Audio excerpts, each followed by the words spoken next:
Baik anak-anak, Assalamualaikum warahmatullahi wabarakatuh. Waalaikumsalam warahmatullahi wabarakatuh. Baik, senang sekali Bu Rahma pada siang hari ini bisa bertemu dengan kalian lagi untuk belajar hal-hal yang baru. Sebelum Bu Rahma memulai pembelajaran, Bu Rahma mau absen dulu. Hari ini siapa yang tidak masuk? Bagas dan Aska. Kenapa Bagas kok tidak masuk hari ini? Oh, ada lomba ada. Sedangkan Aska sakit. Ya, kita doakan semoga Bagas yang sekarang ini sedang ikut lomba diberikan hasil yang terbaik. Untuk yang Aska yang mungkin sakit, semoga diberikan kesembuhan. Oke, baik anak-anak. Coba anak-anak lihat di depan ini. Ada tulisan apa anak-anak? Berpikir komputasional. Pernah dengar istilah berpikir komputasional? Tidak. Belum pernah ya? Baru satu kali ini. Kira-kira menurut kamu berpikir komputasional itu kaitannya dengan apa ya? Kayaknya dengan komputer. Bukannya aneh kok komputasional itu komputer gitu ya. Nah, jawaban dari Noval itu tidak sepenuhnya keliru. Jadi memang betul yang namanya berpikir komputasional itu adalah cara berpikir yang masih ada kaitannya dengan komputer, tetapi tidak hanya terbatas itu saja anak-anak. Nah, pada kesempatan hari ini kita akan belajar tentang apa itu berpikir komputasional. Begitu ya, Fandi? Coba duduknya yang tegak. Nah, hari ini tujuan kita belajar hari ini adalah supaya nanti anak-anak itu tahu tentang konsep dan juga penerapan berpikir komputasional. Ya, tidak sesulit yang kalian bayangkan kok anak-anak ya. Jadi kayaknya kok aneh ya istilahnya, tapi sebetulnya tidak sesulit itu ya. Nah, coba perhatikan. Ini ada orang sedang apa ini? Pusing kepala. Biasanya kalau seperti ini itu sedang apa?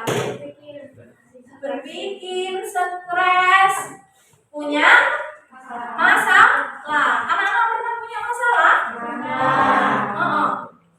Pernah punya masalah yang menurut kamu itu sulit sekali untuk dipecahkan. Saya itu pokoknya membuat masalah itu membuat galau. Nah, terus kira-kira dengan masalah itu cara kamu menyelesaikan biasanya dengan cara apa?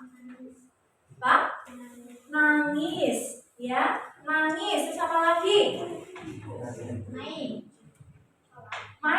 Ya, pokoknya berlari. Aku dolan kan gitu ya. Terus apa lagi biasanya untuk membuat kamu tuh selesai masalahnya? Apa? Sholat, berdoa. Terus apa lagi? Nangis ya enggak? Pokoknya ada masalah nangis. Aku pokoknya sampai kosel-kosel nanti biar dituruti ya gitu ya. Nah, betul anak-anak, ternyata ada banyak cara untuk menyelesaikan masalah. Ada yang dengan cara marah, emosi. Pokoknya nek aku marah, masalahnya bisa selesai. Soalnya mesti kok, mesti nek karena aku wedi kok masalahku selesai. Ada dengan nangis. Coba saya menyelesaikan masalah dengan nangis.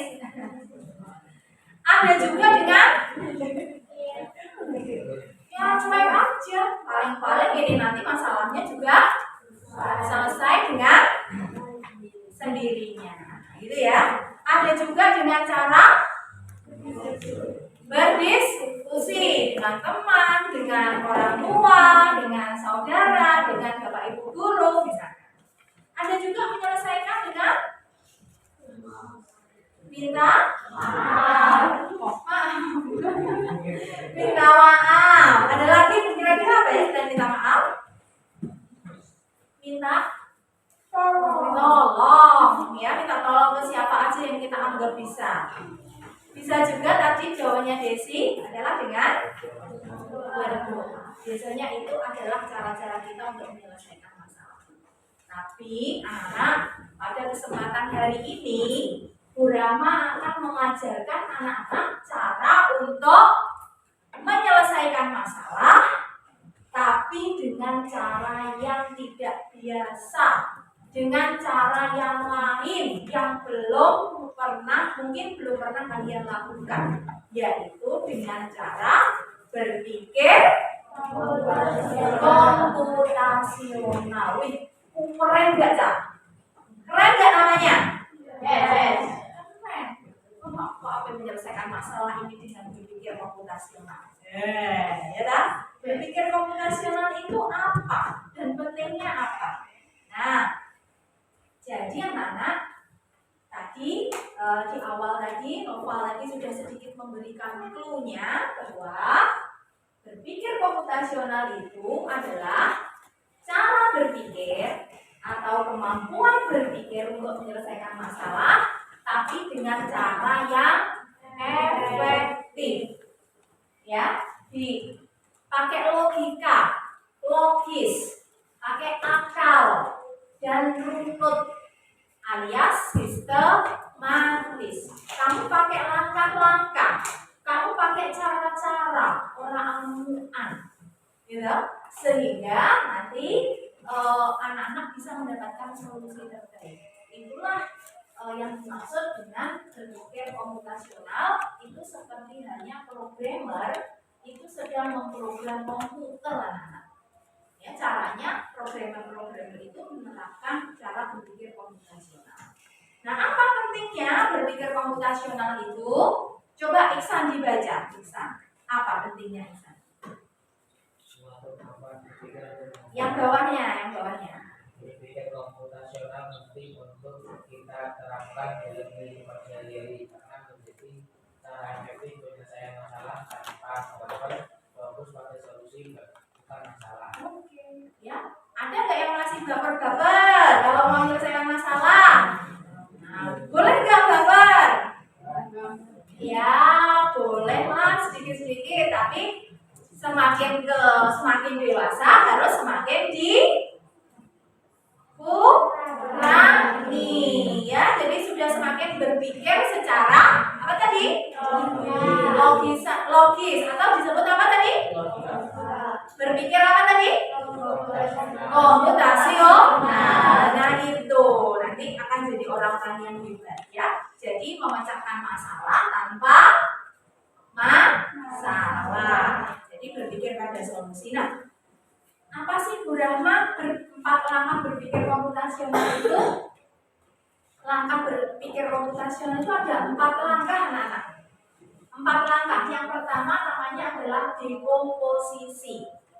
Dekomposisi itu artinya menguraikan. Jadi masalah itu dipecah menjadi masalah yang lebih kecil. Jadi masalah yang besar itu diuraikan lagi menjadi masalah-masalah yang lebih kecil. Seperti itu, ya. Ini seperti ada es krim, kemudian es krim itu diuraikan, ada es krimnya, ada buah merah yang cherry itu, kemudian ada bawahnya itu entah apa itu, pisang atau roti itu, ya. Jadi diuraikan seperti itu. Setelah itu kita akan mengenali pola. Polanya apa ya dari ini? Setelah menemukan pola, kita melakukan yang namanya abstraksi. Nah, ini sudah menjelaskan, ya. Jadi dekomposisi adalah masalah yang rumit itu kita pecah menjadi beberapa bagian yang lebih sederhana sehingga kita selesaikannya satu per satu. Ya, jadi diidentifikasi, dipecah-pecah. Setelah itu yang kedua mengenali pola. Carilah kesamaan atau kecenderungan dari pola tersebut pada suatu masalah. Yang ketiga adalah dengan cara apa, anak-anak? Yang ketiga apa? Abstraksi. Abstraksi itu artinya memilih hal-hal yang informasi yang penting dan mengabaikan yang tidak penting. penting. Jadi fokus pada hal-hal yang penting, yang benar-benar berpengaruh terhadap masalah tersebut. Dan yang terakhir namanya adalah apa? Langkah keempat.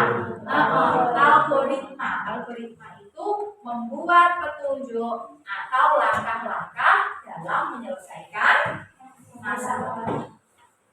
Sulit nggak anak-anak kira-kira? Sulit nggak? Ya kok sulit ya? Tapi untuk menyederhanakan ini sebetulnya bukan hal yang sulit. Brahma akan berikan contoh sederhana tentang bagaimana berpikir komputasional dalam kehidupan sehari-hari. Coba anak-anak simak ya. Hari ini, kita sering dihadapkan pada berbagai masalah, seperti kehabisan pulsa, bangun kesiangan, sulit mengatur uang jajan, atau kebingungan menentukan langkah awal saat belajar. Nah, ini dalam kehidupan sehari-hari pernah nggak kamu kehabisan uang? Kamu nih kesiangan, bingung mengatur uang jajan, terlalu banyak tugas yang harus diselesaikan, akhirnya kamu pusing, stres. Biasanya kadang-kadang kalau tidak berpikir secara komputasional, ala tugasnya wah kita tinggal tunggu wae, gitu ya. Gak peduli aku tak tinggal tunggu wae, gitu ya. Tapi ini nanti akan diajarkan caranya supaya kamu dapat solusi yang efektif. Dengan menggunakan berpikir komputasional, kita dapat menemukan solusi yang lebih logis, terarah, dan efisien untuk mengatasi masalah-masalah tersebut. Contoh ketiga adalah masalah yang sering kita alami, yaitu tugas sekolah yang terlalu banyak dan membuat bingung harus mulai dari mana. Nah, contohnya, contoh berpikir komputasional itu kalau kamu punya masalah, tugasnya banyak. Harus mulai dari mana? Kita terapkan berpikir komputasional langkah yang pertama. Tadi namanya apa? Dekomposisi. Dekomposisi itu artinya memecah atau menguraikan masalah menjadi masalah yang lebih kecil. Contohnya seperti apa? Kita akan selesaikan menggunakan langkah pertama, yaitu dekomposisi.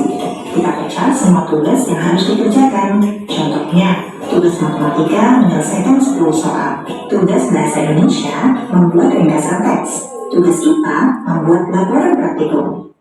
Nah, masalahnya itu tadi, masalah besarnya tugas yang menumpuk itu tadi, kemudian dipecah satu persatu.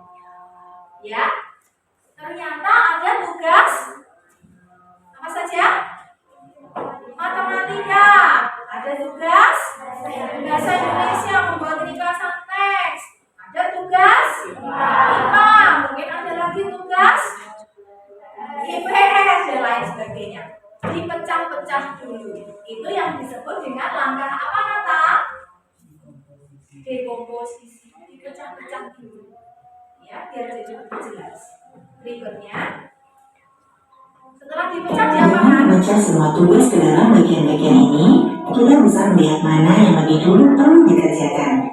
Langkah kedua menggunakan pengenalan pola. Amati dari pengalamanmu sebelumnya, tugas bahasa biasanya lebih cepat selesai karena hanya menyalin atau membaca. Tugas IPA butuh waktu lebih lama karena harus mencari data dan menulis laporan. Setiap kali tugas dikerjakan mepet dengan deadline, hasilnya pasti kurang maksimal.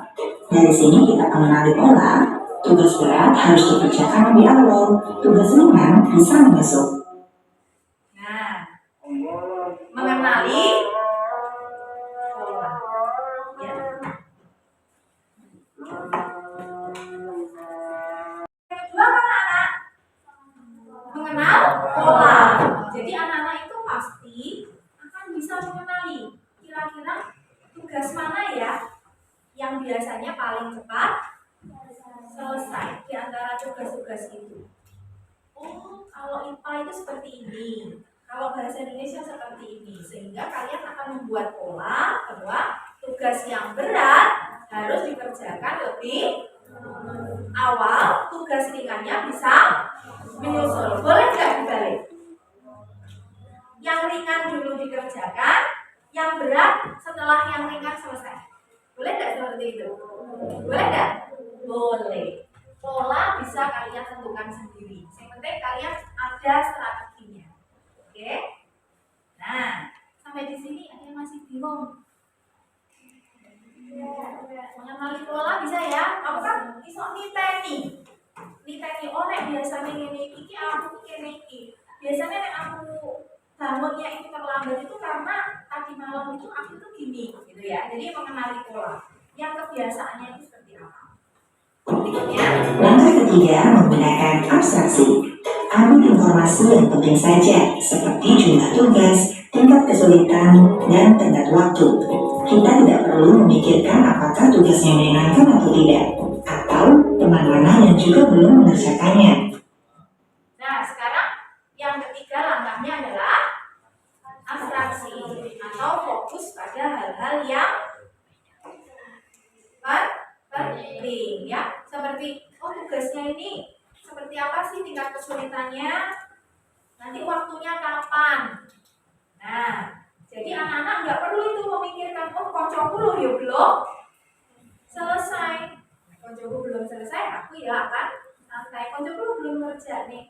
Itu adalah sesuatu hal yang tidak penting ya, atau aku nggak suruh kerja nih ini. Nah, itu bukan hal-hal yang penting dalam mencari solusinya. Nah ya, berikutnya abstraksi. Langkah keempat, menggunakan dasar algoritma. Susun langkah kerja agar tugas selesai tepat waktu. Pertama, buat daftar semua tugas yang ada. 2, tandai tugas yang paling dekat deadline-nya. 3, tentukan mana yang mudah dan bisa dikerjakan lebih cepat. 4, atur waktu belajar. Misalnya, setiap sore 30 menit untuk satu tugas. Setelah selesai, beri tanda centang atau tanda selesai. Dengan mengikuti langkah ini, kamu bisa menghindari stres karena tugas menumpuk dan belajar menjadi lebih teratur. Nah itu anak-anak. Langkah yang terakhir adalah langkah-langkah untuk menyelesaikan masalah. Langkah-langkahnya terserah kamu. Kamu kan udah mengenali pola tadi. Berarti satu dengan yang lain bisa jadi langkahnya berbeda. Ya, karena polanya berbeda. Ada yang mungkin polanya itu yang berat itu yang di akhir, tugas yang ringan di awal. Ada yang mungkin kebalikannya. Nah, itu nanti akan membuat desain algoritmanya itu berbeda. Oke, pernah nggak membuat penyelesaian dengan cara seperti ini? Ada yang sudah pernah atau mungkin dalam bentuk lain mungkin cara menyelesaikan masalah seperti ini? Belum ya? Karena belum, mari anak-anak kita mencoba untuk menerapkan cara berpikir komputasional.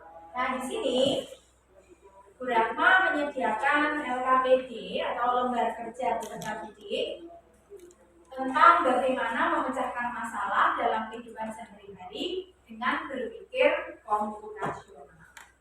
Nah, ini nanti Bu Rahma akan bagikan ke masing-masing kelompok yang sudah kita bentuk ya. Nanti anak-anak diskusikan punya masalah apa ya. Kemudian lakukan dekomposisi ya, menguraikan masalah jadi yang lebih kecil. Kemudian mengenal pola, abstraksi, dan yang terakhir algoritma. Gambaran atau belum kira-kira? Misal, guru saya itu sering lupa membawa alat tulis atau buku. Bagaimana ya caranya supaya tidak lupa? Nah, coba nih, udah mana nggak ya di sini? Nah, contoh-contohnya ya. Misalkan sering terlambat ke sekolah. Oh no, baik, tidak ada penyelesaian. Ya, karena kamu belum mencoba berpikir secara komputasional. Nggak tahu mungkin terlambat ini tuh harus aku mulai dari mana, gitu ya? Atau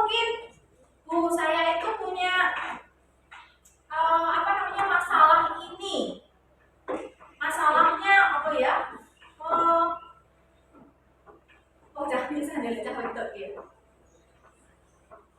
Anak perempuan biasanya masalahnya apa? Saya itu suka nggak nyaman loh dulu kalau di lingkungan yang baru.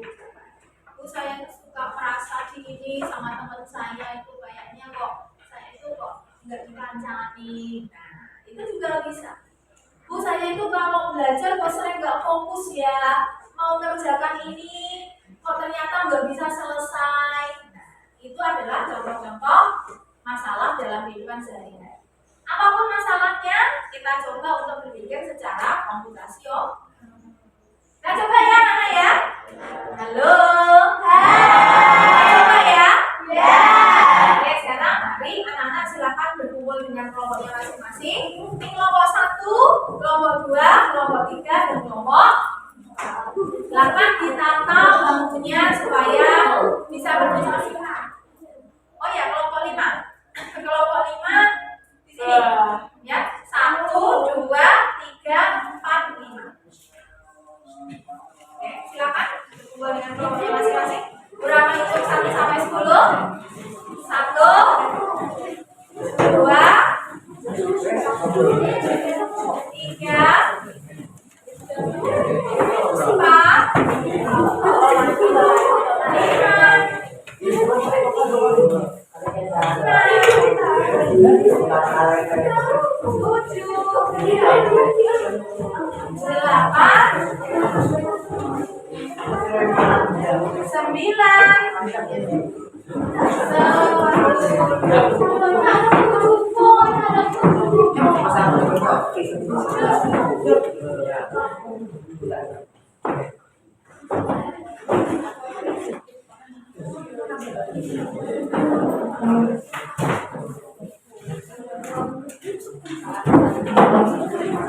Oke, kira-kira Mama minta waktu berapa untuk menyelesaikan ini? 50 menit, 15 menit, 60 menit, 15 menit cukup ya? Oke, sekarang jam 12 pas, nanti jam 12 lebih seperempat anak-anak bisa selesai. Oke, setelah selesai nanti Bu Rama minta masing-masing kelompok untuk menjelaskan hasilnya.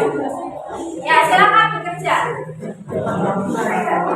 Ini kan masalah saya kan sering lupa mengerjakan PR atau pekerjaan rumah. Terus cara menguraikan masalahnya itu gimana? Cara menguraikan masalah pekerjaan itu Ini nanti kalau bisa nggak berdiri posisi. Kenapa? Misalkan ya, sering lupa membawa sesuatu. Yang kedua, ya karena badannya kesiangan. Yang ketiga adalah dalam mempraktekkan betul ya. Nah, nanti kamu cari di antara masalah-masalah ini mana yang paling sering. Setelah itu dikenali polanya. Kenapa bisa sering terjadi seperti itu? Coba dulu di dekomposisi dulu ya.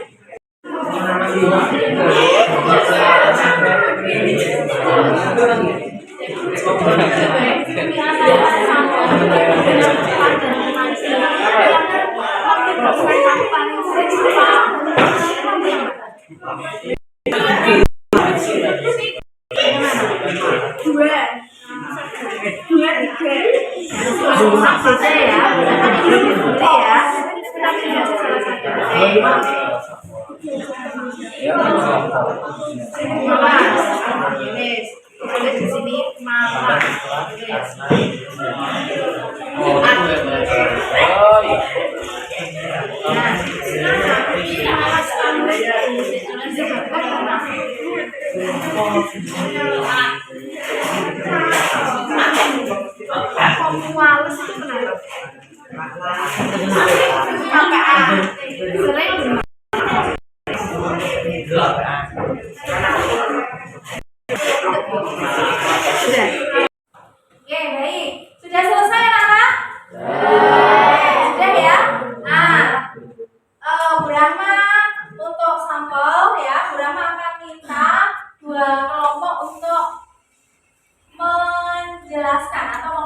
memaparkan hasilnya.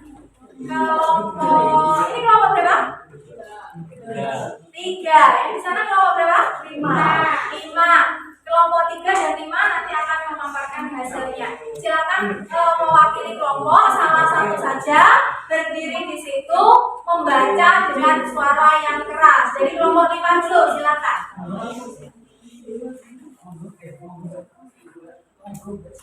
Assalamualaikum warahmatullahi wabarakatuh.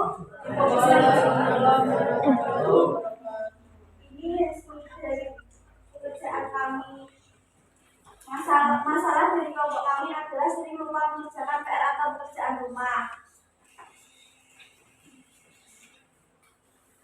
Di komposisinya adalah 1 terlalu banyak pekerjaan, 2 karena sering bermain, 3 malas, 4 tidak bisa mengatur waktu, 5 lupa. Pengenalan pola, malas, sering bermain HP, kecapean. 3 abstraksi, sering bermain HP.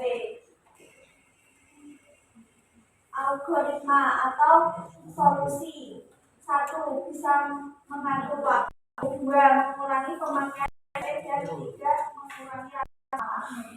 Oke, itu tadi sampai dengan algoritma ya. Oke, kita beri aplaus dong.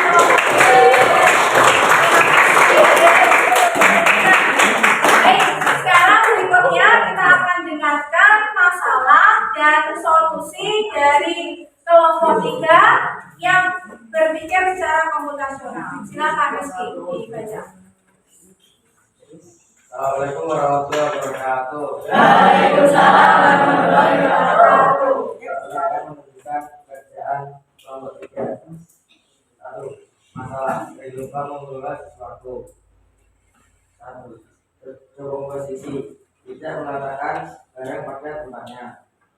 2. Terburu-buru, tidak fokus. 2. Pengenalan pola, terburu-buru. 1. Bangun kesiangan. 2. Tidur kemalaman. 3. Ekstraksi bangun kesiangan. Algoritma, tidak boleh tidur kemalaman. 2. Bangun lebih awal. 3. Meletakkan barang pada tempatnya. Assalamualaikum warahmatullahi wabarakatuh. Waalaikumsalam warahmatullahi wabarakatuh. Kita beri tepuk tangan. Nah, itu tadi anak-anak contoh cara berpikir komputasional. Jadi runut, sistematis, logis. Ada nggak di situ yang solusinya tidak logis? Misalkan saya, pokoknya kalau lupa tidak membawa sesuatu, saya nangis, saya marah-marah. Ada nggak di situ?